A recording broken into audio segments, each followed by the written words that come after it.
I came home that summer expecting silence, the kind that hums behind closed doors. My father's house had grown unfamiliar, painted walls, new furniture, but the same faint scent of polish and old wood that reminded me of my mother. It had been a year since I'd last stayed longer than a weekend. University life had given me an excuse to stay away, and distance had quietly turned into habit. When my father, Richard, opened the door, his smile caught me off guard. "Ethan," he said, pulling me into a quick embrace. "You look thinner. Do they not feed you at that art school of yours?" His laughter filled the hallway, deep and confident. Everything about him was controlled, his posture, his tone, his neatly pressed shirt. I'd forgotten how much space he could occupy just by standing still. "Come on," he said, motioning toward the garden. "There's someone I want you to meet." I followed, the late afternoon light spilling through the kitchen window. Outside, the air smelled of fresh soil and cut grass. Near the back fence, a man stood with his sleeves rolled, a streak of dust across his forearm. He turned at the sound of footsteps. "This is Adrian," my father announced. "He's helping me with the community renovation project I told you about." Adrian smiled easily. He was around my age, maybe a little older, early 20s, tall, confident but not arrogant. His eyes were soft, curious, the kind that seemed to look right through pretenses. "Nice to finally meet you," he said, wiping his hands on his jeans before extending one. His grip was warm, firm. "Your dad's been bragging about you all week." I laughed politely, unsure how to respond. My father's version of me was always brighter than reality. They returned to talking about measurements and paint colors, but my attention lingered on Adrian's voice. It carried warmth even in ordinary words. When he laughed, my father joined in, their tones blending as though they'd known each other for years. By evening, the house had come alive with conversation. Richard insisted we stay for dinner. Adrian accepted with modest reluctance, though I noticed the familiarity in how he set the table, how comfortably he moved through our kitchen. Over roasted chicken and potatoes, my father spoke about the project, the old library they were restoring for the town's children. He was animated, proud, his eyes gleaming each time he looked at Adrian. "You should see him work," Richard said, gesturing with his fork. "He has a vision, this one. Reminds me of myself at his age." Adrian smiled. "I'm just trying to keep up." The exchange felt natural, yet something in me tightened. My father rarely looked at me that way anymore, like he saw potential instead of hesitation. I wondered if he noticed how different I was from the boy he remembered. After dinner, we sat in the lounge. Adrian asked about my art, about color theory and composition, and listened as if my answers mattered. Most people let their eyes drift when I talked about painting. His didn't. "It's brave," he said softly. "To make something from feeling. Not many people can." His words startled me. Compliments from strangers usually slid off, but that one found a place to rest. When he left, my father walked him to the car, still talking about schedules and deadlines. I stayed by the window, watching their silhouettes fade into the dim streetlight. My father clapped Adrian on the shoulder before he drove away. Later, when the house went quiet, I lay awake listening to the faint ticking of the hallway clock. Every sound carried too clearly, the creak of floorboards, the whisper of wind against glass. My thoughts wandered back to Adrian's smile, the way he tilted his head when he listened. It wasn't attraction yet, not exactly. Just a pull, quiet and unfamiliar. From my room, I could see the faint glow of the garden lights my father had left on. They cast soft gold across the grass, illuminating the tools Adrian had left stacked neatly by the fence. Somehow, that sight, the order of it, the evidence of his hands there, felt strangely comforting. That I closed my eyes and tried to summon sleep, but it wouldn't come. Instead, I found myself replaying the day, every glance and laugh, as though each held something I'd missed the first time. And when the clock struck midnight, I realized I was still smiling, though I couldn't have said why. I didn't know what it was yet, only that I couldn't stop thinking about him. The days that followed blurred into a careful routine, but Daniel could not shake the feeling that every moment carried hidden weight. He still laughed at Michael's dry jokes, still helped fold laundry, still joined him at Sunday dinners with Michael's parents. Yet beneath the surface, each action felt rehearsed, as if he were playing a role in a play where one wrong line could shatter the set that he thought the guilt might dull with time, but instead, it sharpened. The silence between them, once merely dull, now pulsed with accusation. Every time Michael smiled without suspicion, Daniel felt both relief and dread. Relief that his secret remained buried, dread that he was building a life on a fault line that could erupt without warning. One evening, Daniel found himself staring at Michael as he read on the sofa, glasses perched lightly on his nose, a lamp casting a soft halo around him. Michael looked peaceful, almost boyish in his concentration. Daniel felt his throat close, the thought rising unbidden, I don't deserve him.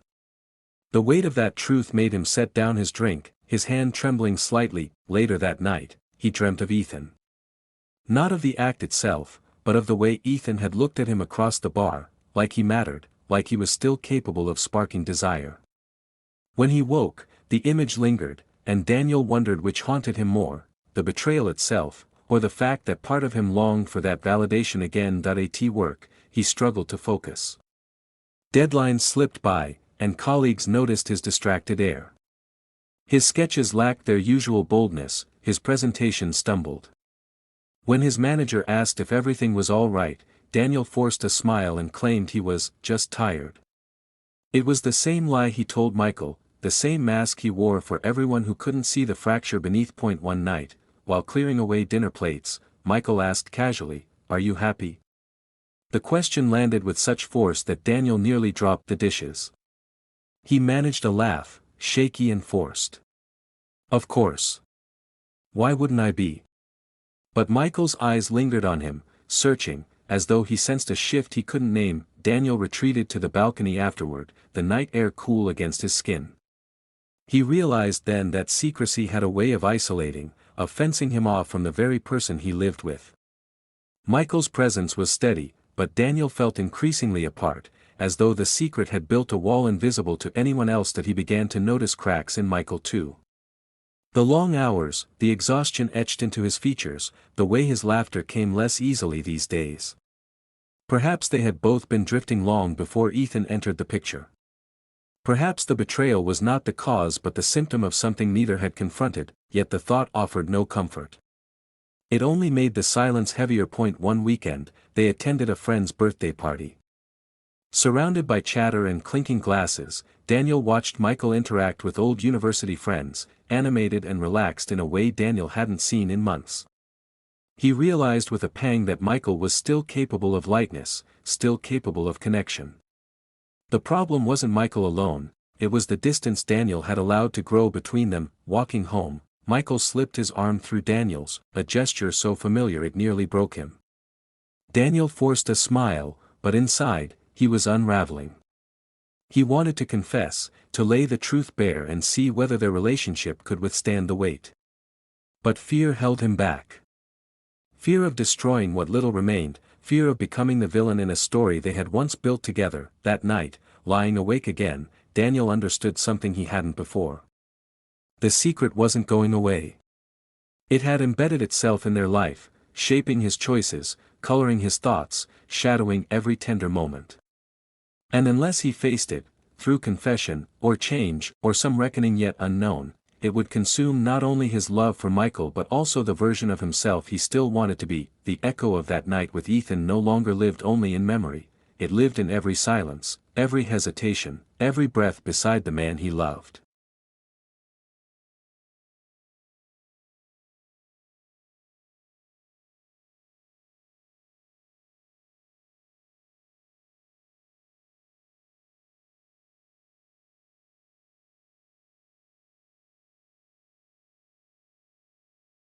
By mid-July, the house had grown quieter. My father, Richard, left for a week-long conference in Manchester, trusting Adrian to oversee the final touches on the renovation project.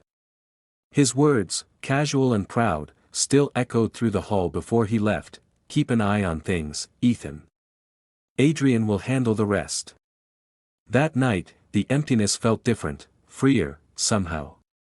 The walls didn't listen as closely. Adrian stayed late to finish painting the study. The steady sound of his brush moving against the wall filled the air, soft and rhythmic. I sat nearby, pretending to read but tracing his reflection in the window instead. His focus fascinated me, how he could turn even silence into something alive. "You don't have to sit there," he said, glancing over his shoulder. "You'll get bored." "I'm not," I replied. "It's peaceful." He smiled faintly, dipping the brush again. "That's not a word I'd use for painting." The conversation faded into quiet. The hum of the night settled around us, the distant rustle of trees, the muted tick of the clock. Something in that stillness began to stretch between us, thin but unbreakable. When he finally set the brush down, his shirt was flecked with pale blue paint. "Done," he said, exhaling.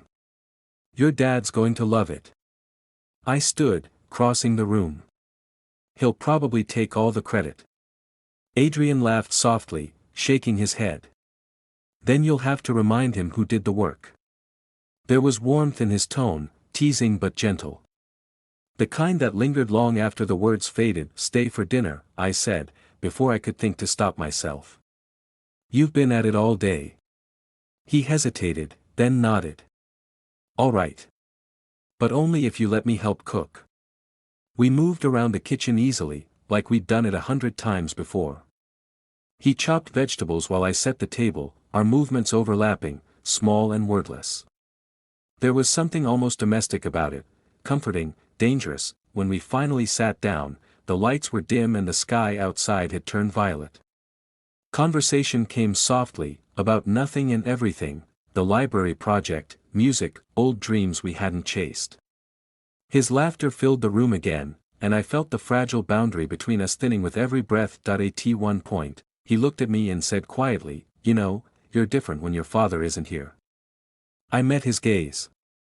"Different how?" "Lighter," he said. "Like you can finally exhale."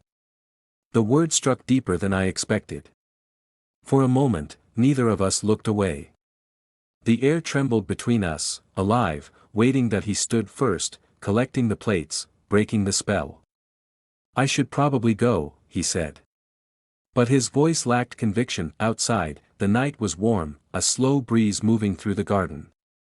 I walked him to his car, though neither of us seemed eager to reach it. "Thanks for dinner," he murmured. "Thanks for staying," I replied. That he opened the door, then paused, hands resting on the frame. The porch light cast soft shadows across his face. "Ethan," he said quietly, almost to himself. I shouldn't, but he didn't finish. The words fell apart as our eyes met, and in that fragile hesitation, something gave way. That he leaned in first, cautious, searching for permission.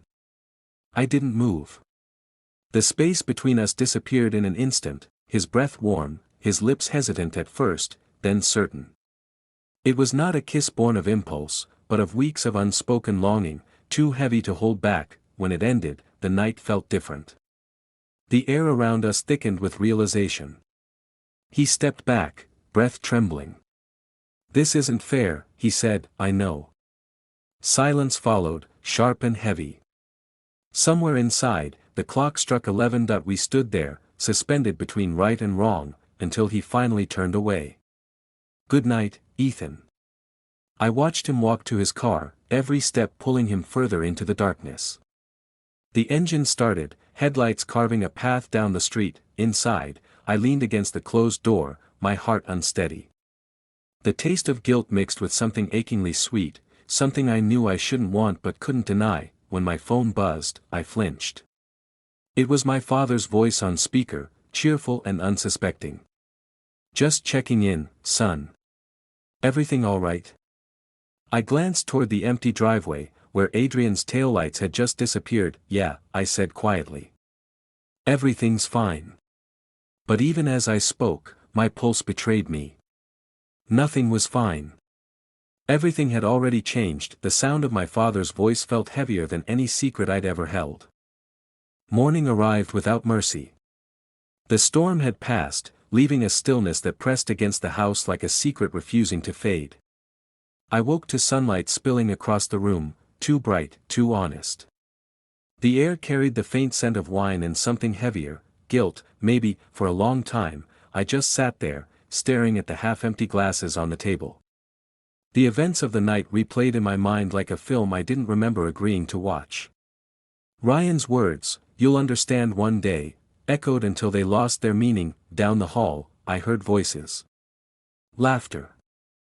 Familiar, casual, easy, as though nothing had happened. I followed the sound to the kitchen, every step slower than the one before. Ryan was frying eggs, humming a tune under his breath. Leo sat at the counter, scrolling through his phone. When he saw me, his expression shifted, first surprise, then something close to shame. "Morning," Ryan said brightly, not looking up. "Coffee's fresh." I stared at him, waiting for the apology that never came. "That's it? After last night?" He turned, spatula in hand, eyebrows raised as if I'd interrupted a normal morning. "What do you want me to say?" "The truth," I said. "Why? Why did you plan it?" Ryan set the pan aside, his smile fading. "You needed to feel something again, Ethan. You've been walking around like a ghost for months. I thought, maybe if you remembered what it was like to be wanted." "Wanted?" I cut in. "That wasn't about wanting. That was manipulation." Leo stood, his voice low. "He's right, Ryan. It wasn't fair." Ryan's jaw tightened. "You're the one who went along with it." Leo flinched, then looked at me. "I didn't mean for it to go that far. At first, I thought it was just a way to cheer you up, but then," he stopped, shaking his head. "I started to care. That wasn't supposed to happen." I wanted to believe him, but every word felt like another thread in the same web. "You both decided what I needed without asking me," I said quietly. "Do you know what that feels like? To have your pain turned into someone else's project?" Ryan leaned against the counter, folding his arms. "You're overreacting. Nothing happened that you didn't allow." The sentence hit like a slap. Consent twisted into justification that I stepped back, heart pounding. "You don't get to decide what I allowed. You made me feel safe, and then used that against me." For the first time, Ryan's confidence cracked. He looked away, muttering something under his breath I couldn't catch. Leo reached for my arm, but I moved before he could touch me. "I'm leaving," I said. "Ethan," Leo started, but I shook my head. "Don't. Whatever you think this was, it wasn't real." I went back to the guest room, packing my things with trembling hands. Every item that went into the bag felt heavier than it should have, as though the air itself resisted letting me leave. When I turned, Leo stood at the doorway, hesitant, guilt written across his face. "I just wanted you to know," he said softly, "last night wasn't all a lie. I did care." I met his eyes, searching for the sincerity I'd missed before.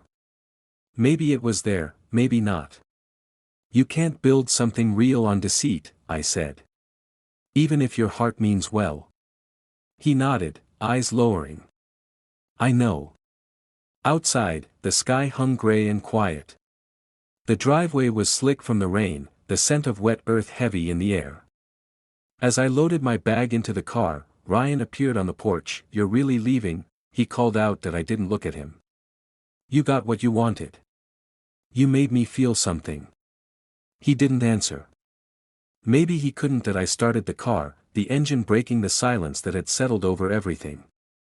For a moment, I glanced in the rearview mirror, Ryan still standing there, Leo behind him, both of them framed by the doorway like a memory I was trying to escape. As I drove away, the reflection faded, replaced by the open road stretching ahead. The voice in my mind, the one that used to whisper doubt, was quiet now, replaced by something clearer, harder. That I had trusted them, and they had crossed a line I didn't even know existed.